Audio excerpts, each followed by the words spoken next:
दोबारा सीएम बनते ही योगी ने गरीबों के लिए बड़ा ऐलान किया है। आपको बता दें, गरीबों को 3 महीने तक योगी सरकार मुफ्त राशन देगी। और साथ ही आपको बता दें, आज दिल्ली वालों के लिए बजट पेश हो गया है। क्या कुछ खास रहा, आइए खबरों में विस्तार से देखेंगे। नमस्कार, मैं अंजलि चौहान, आप देख रहे हैं जनसेतु न्यूज का खास प्रोग्राम एनएनए यानी नेशनल न्यूज एनालिसिस। यहाँ हम देश विदेश की बड़ी खबरों को विस्तार से देखेंगे जो आज पूरा दिन सुर्खियों में रही। तो चलिए शुरुआत करते हैं आज की बड़ी खबर से।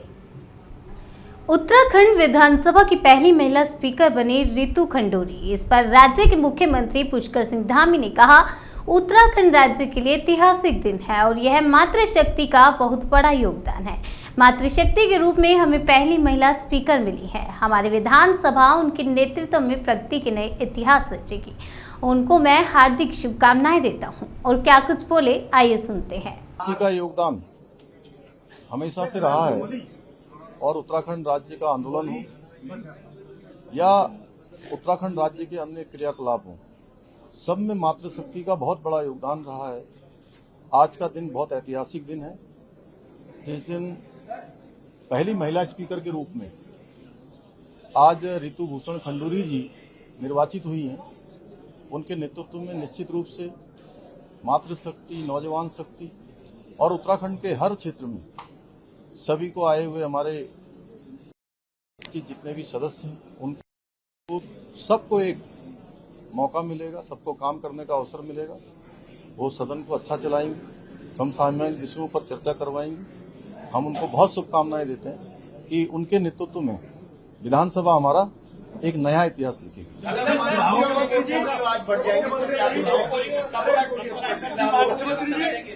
प्रीतम सिंह ने 33% महिलाओं के आरक्षण की बात कही है। पोर्टफोलियो बहुत जल्दी बढ़ जाएंगे।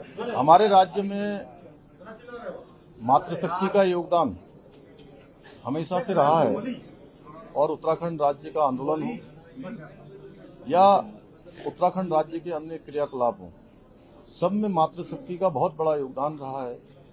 आज का दिन बहुत ऐतिहासिक दिन है, जिस दिन पहली महिला स्पीकर के रूप में आज रितु भूषण खंडूरी जी निर्वाचित हुई हैं। उनके नेतृत्व में निश्चित रूप से मातृशक्ति, नौजवान शक्ति और उत्तराखंड के हर क्षेत्र में सभी को आए हुए हमारे जितने भी सदस्य हैं, उनको सबको एक मौका मिलेगा, सबको काम करने का अवसर मिलेगा। वो सदन को अच्छा चलाएंगे, समसामयिक विषयों पर चर्चा करवाएंगे। हम उनको बहुत शुभकामनाएं देते हैं कि उनके नेतृत्व में विधानसभा हमारा एक नया इतिहास लिखेगी।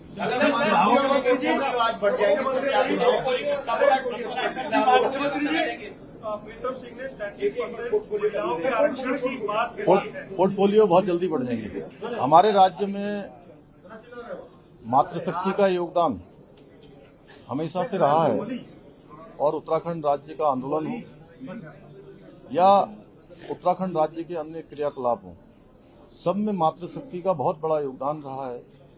आज का दिन बहुत ऐतिहासिक दिन है, जिस दिन पहली महिला स्पीकर के रूप में आज रितु भूषण खंडूरी जी निर्वाचित हुई हैं। उनके नेतृत्व में निश्चित रूप से मातृशक्ति, नौजवान शक्ति और उत्तराखंड के हर क्षेत्र में सभी को आए हुए हमारे जितने भी सदस्य हैं, उनको सबको एक मौका मिलेगा, सबको काम करने का अवसर मिलेगा। वो सदन को अच्छा चलाएंगे, समसामयिक विषयों पर चर्चा करवाएंगे। हम उनको बहुत शुभकामनाएं देते हैं कि उनके नेतृत्व में विधानसभा हमारा एक नया इतिहास लिखेगी।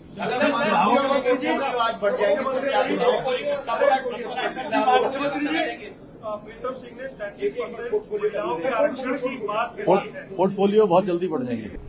यूं तो बदायूं का एआरटीओ विभाग पहले से ही सुर्खियों में रहा है। दलालों की फौज को कई बार प्रशासन सबक भी सिखा चुका है, लेकिन इस बार दलित महिला से छेड़छाड़ का मामला सामने आया, जो वाकई चौंकाने वाला है। बहरहाल पीड़ित महिला ने कोर्ट से रिपोर्ट दर्ज कराई है। तहसील सहसवान की रहने वाली पूनम मसीह स्कूटी से अपने पिता के साथ कचला से सहसवान जा रही थी। पीटीओ रमेश प्रजापति वाहन चेकिंग कर रहे थे। पीटीओ के कर्मचारियों ने वाहन रोका और ड्राइविंग लाइसेंस एवं स्कूटी के कागज मांगे। पूनम मसीह के पिता ऊंचा सुनते हैं। जवाब ना देने पर पीटीओ के एक कर्मचारी ने पूनम मसीह के पिता को थप्पड़ जड़ दिया। बकौल पूनम उनके मना करने पर भी पीटीओ रमेश प्रजापति ने भी पूनम को गंदी गंदी गालियां दे डाली। यही नहीं, उसे जाति सूचक शब्द भी कह दिए। पूनम ने धारा 156(3)(a) के तहत थाना उझानी में रिपोर्ट दर्ज करा दी है। पुलिस विवेचना कर रही है। पूनम मसीह ने आरोप लगाया है कि मेरे साथ बदतमीजी की गई है, छेड़छाड़ की गई है और साथ ही गंदी गंदी गालियां भी दी गई हैं। उधर पीटीओ रमेश प्रजापति का कहना है कि वाहन चेकिंग के दौरान सिवेतन व पप्पू के दोनों ट्रैक्टरों का चालान किया गया। मैंने कोई बदतमीजी नहीं की। मौके पर मौजूद सिवते हसन ने बताया कि मेरे सामने रमेश प्रजापति ने गंदी गंदी गालियां पूनम मसीह को दी हैं। एसपी सिटी प्रवीण कुमार सिंह ने बताया कि पुलिस विवेचना कर रही है। सीओ उझानी इसकी जांच कर रहे हैं। बता मैंने कुछ दिन कचरा से आप बाइक से आ रहे थे स्कूटी से, तो क्या बात हुई थी आपके साथ? मैं अपने पापा को लेके आ रही थी, हाँ आ रही थी। तो जब हम कचरा पुल के पास पहुँचे तो वहाँ चेकिंग चल रही थी। हमें रोका गया, हम रुक गए। स्कूटी मैं ड्राइव कर रही थी, मेरे फादर पीछे बैठे हुए थे। तो जब रोका तो मेरे फादर थोड़ा सा ऊँचा सुनते हैं, वो हार्ट के भी पेशेंट हैं, तो उनसे सवाल जवाब करें क्योंकि वो उतर के खड़े हो गए थे, वो उस समय नहीं सुन पाए। तो इन्होंने जो है उनके गाल पे चाटा मार दिया। आपके साथ क्या सलूक किया? जब चाटा मेरे फादर को मारा तो मैंने एकदम से स्कूटी खड़ी करके जब मैं दौड़ के गई, मैंने कहा सर आप इस तरीके से बदतमीजी क्यों कर रहे हैं, क्या करा है? तो उन्होंने तुरंत मेरे को माँ बहन की गालियाँ दी, मेरा नाम पूछा। जब उन्होंने मेरा नाम पूछा तो मैंने उनको अपना नाम बताया। जब मैंने अपना नाम बताया उनको तो उन्होंने तुरंत मेरे सीने पे हाथ मार के धक्का दे के ये कहा कि साली भंगी चली जाए यहाँ से, वरना तेरा वो हाल करूँगा जो देख नहीं जाएगी। और कोई गंदी गालियाँ दी उन्होंने? हाँ, माँ बहन की गालियाँ दी, बहुत अपशब्द करे, मतलब वो पागल हो रहे थे। समझ में नहीं आ रहा था कि मतलब मार देंगे, ये कर देंगे, वो कर देंगे। बहुत ज़्यादा बदतमीजी पे उतर आए थे, बेइज्जती करने की बहुत ज़्यादा उन्होंने मेरे संग बदतमीजी करी है। आप सैजमान में, आप चेकिंग सैजमान में रहने वाले हैं। आप ट्रैक्टर लेकर के कचरा पुल पर क्रॉस कर रहे थे, वहाँ भी आप चेक कर रहे थे, क्या मैटर था आपके साथ? अच्छा, मेरे ट्रैक्टर भट्टे बैठे मेरे घर के लिए ईंट लेके आ रहे थे। इस ट्रैक्टर में 3-3 हज़ार ईंटें भरी हुई थी। आज तो अपने ट्रैक्टर मेरे पकड़े लिए, ड्राइवर ने मुझे फ़ोन करा, मैं अपने घर से लिया, मैं वहाँ कचरे पे पहुँचा। तो आज के हिसाब से कि मैंने बात करी, मेरे ट्रैक्टर साहब जो पकड़ रखे कि मेरे ट्रैक्टर है, मेरे घर के लिए जा रहा है। आपका क्या नाम है? मेरा नाम है सिमतन अली। रहने वाले कहाँ के? मैं रहने वाला सैजमान का हूँ, रहता बधाई हूँ।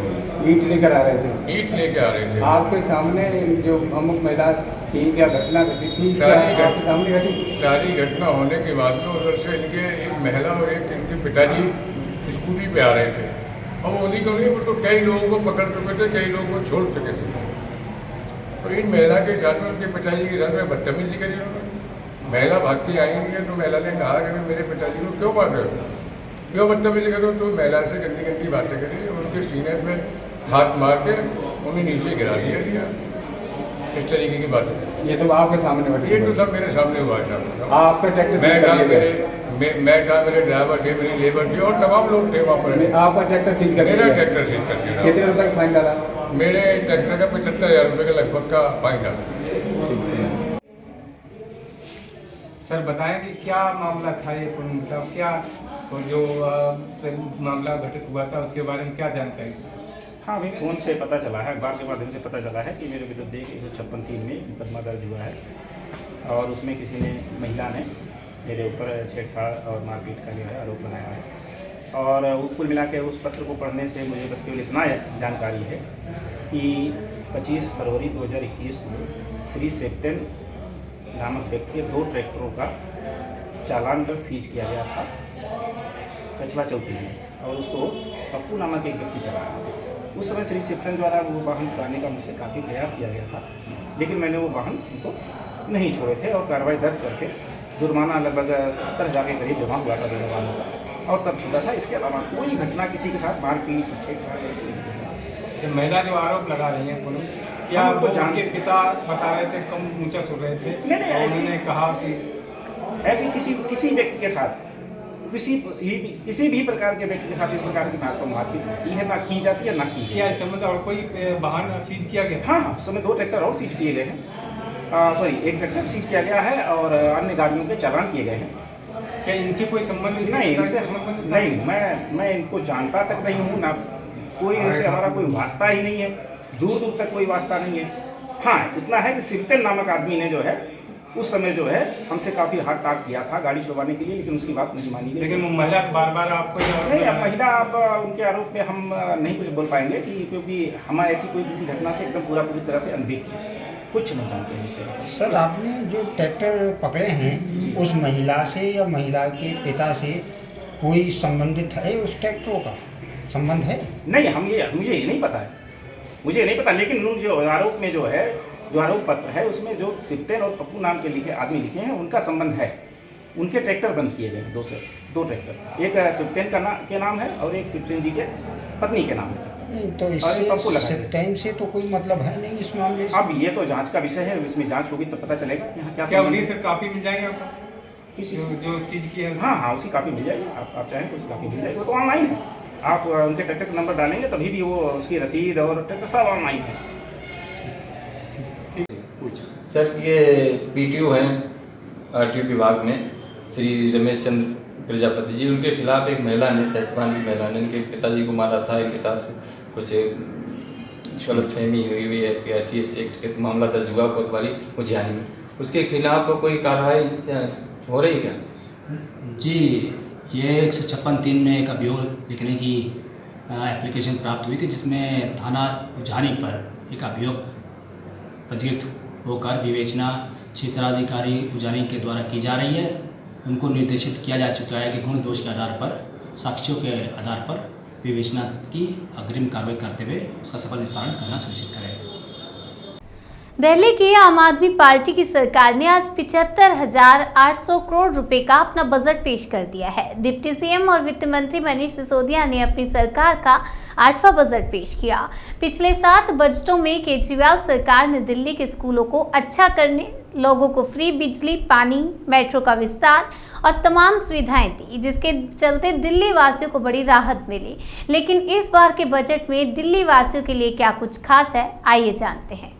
मैंने पिछले 7 साल में इस सदन में सरकार की प्राथमिकता के आधार पर आपके समक्ष जीरो टैक्स बजट प्रस्तुत किया, एजुकेशन बजट प्रस्तुत किया, हेल्थ बजट प्रस्तुत किया। इस सदन में मैंने एक बजट ग्रीन बजट भी प्रस्तुत किया।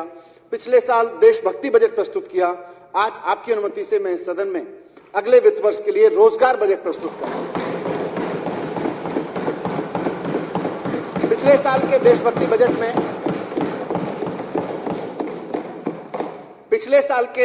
बजट में आजादी के 75वें वर्ष में इस सदन के समक्ष दिल्ली सरकार की ओर से संकल्प प्रस्तुत किया गया था कि हमें दिल्ली की अर्थव्यवस्था को बहुत समझदारी से, बहुत दूरदर्शिता से उस तरफ लेके जाना है कि भारत जब आजादी की 100वीं वर्षगांठ मना रहा हो 2047 में, तो भारत की राजधानी के लोगों की पर कैपिटा इनकम 2047 की, उस वक्त की सिंगापुर की पर कैपिटा इनकम के बराबर होनी चाहिए। ये हमने आजादी के 75वें साल में यहां सपना देखा। इस मुश्किल लेकिन संभव लक्ष्य को हासिल करने के लिए कुछ योजनाएं तो मैंने पिछले बजट में लाया था।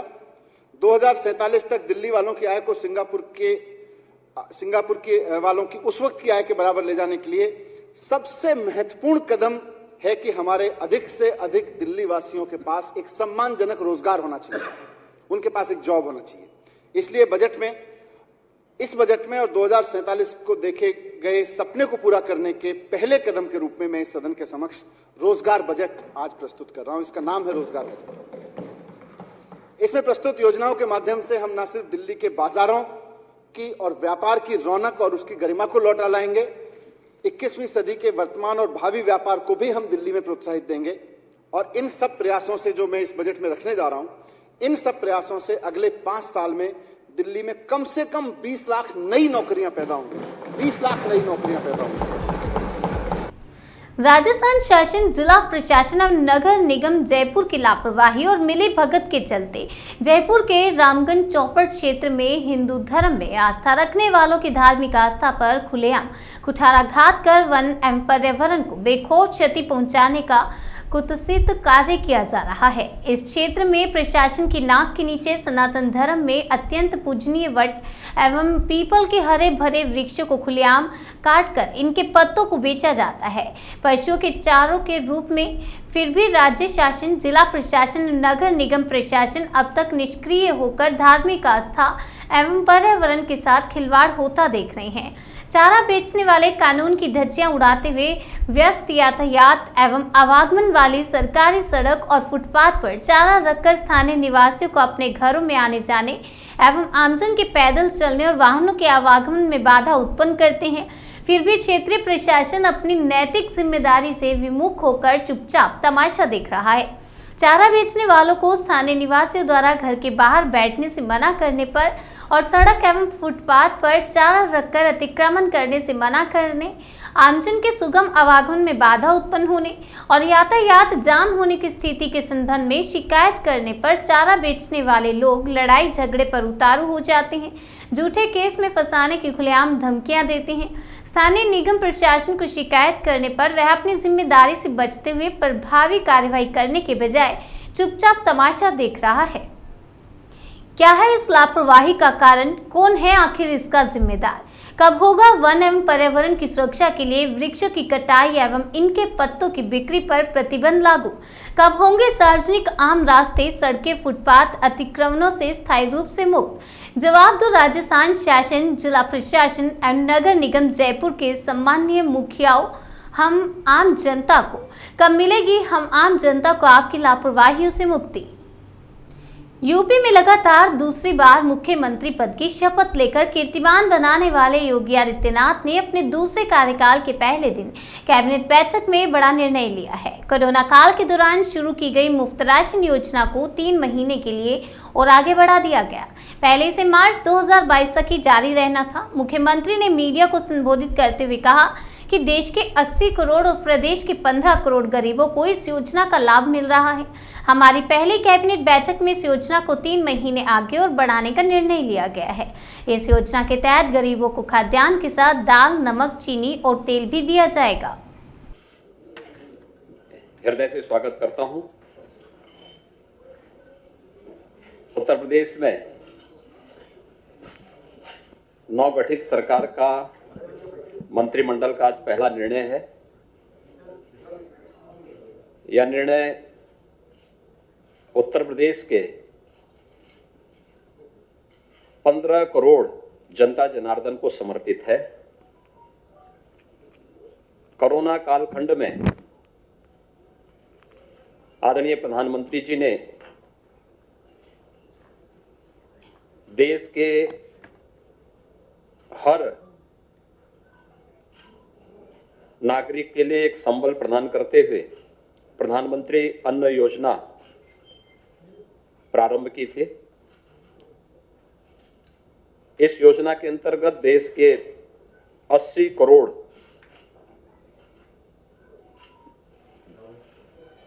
जनता जनार्दन इसका लाभ ले रही थी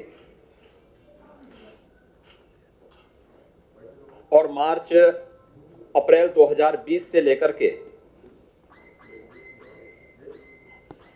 मार्च 2022 तक लगभग 15 महीनों तक इस योजना का लाभ सभी को देश के अंदर प्राप्त हुआ।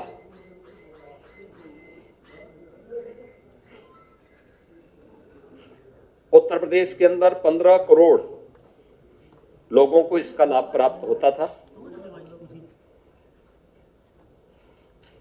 उत्तर प्रदेश सरकार ने भी उत्तर प्रदेश के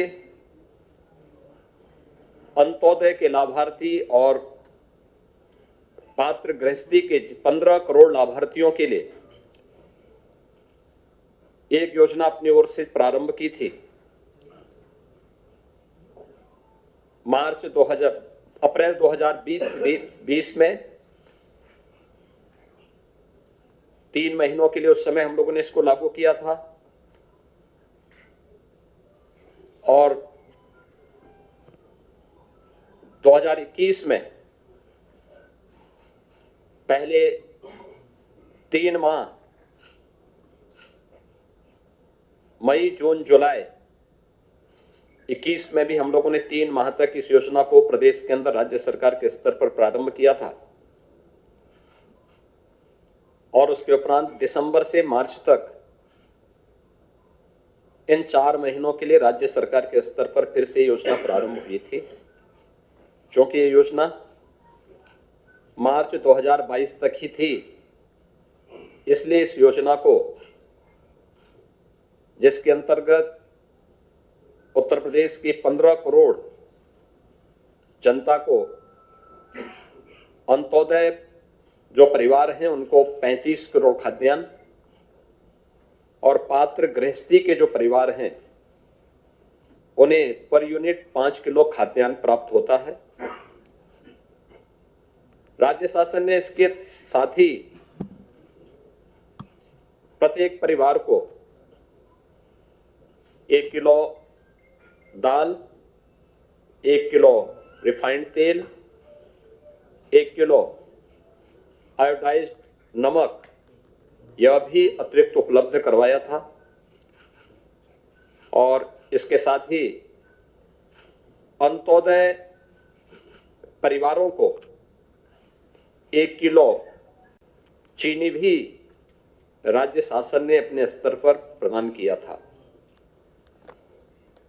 यह योजना चूंकि मार्च 2022 तक ही थी,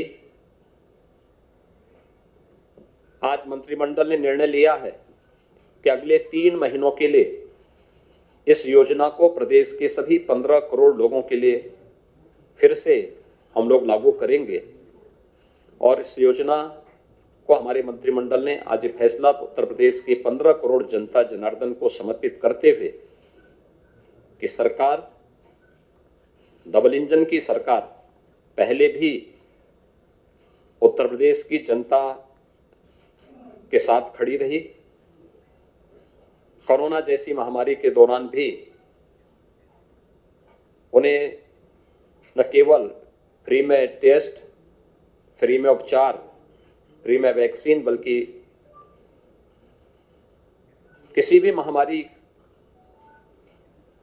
से होने वाले उन दुष्परिणामों से जो भूखमरी के रूप में सदैव आती रही है, उससे बचाने के लिए जो पुख्ता व्यवस्था देश के अंदर है, उसी अनुक्रम में उत्तर प्रदेश में हम इसको लागू किया है। तो ये पहला फैसला आज हमारे मंत्रिमंडल का था। इसको मैंने स्वयं आपके बीच में आकर के आपको सूचना देने का कार्य किया है। इस योजना से 15 करोड़ लोग उत्तर प्रदेश के अंदर लाभान्वित होंगे और उत्तर प्रदेश सरकार इस बारे में पूरी तरह आश्वस्त है कि चूंकि एक पारदर्शी व्यवस्था के अंतर्गत हम लोगों ने तकनीक का भरपूर उपयोग किया है। सभी 80,000 कोटी की दुकान में ई-पॉस मशीन लगी है। हर ई-पॉस मशीन के साथ सैनिटाइजर की सुविधा भी उपलब्ध है। तो पारदर्शी तरीके से ये सुविधा वहां पर हर एक व्यक्ति को प्राप्त होगी, यही मुझे आपको सूचना देनी थी।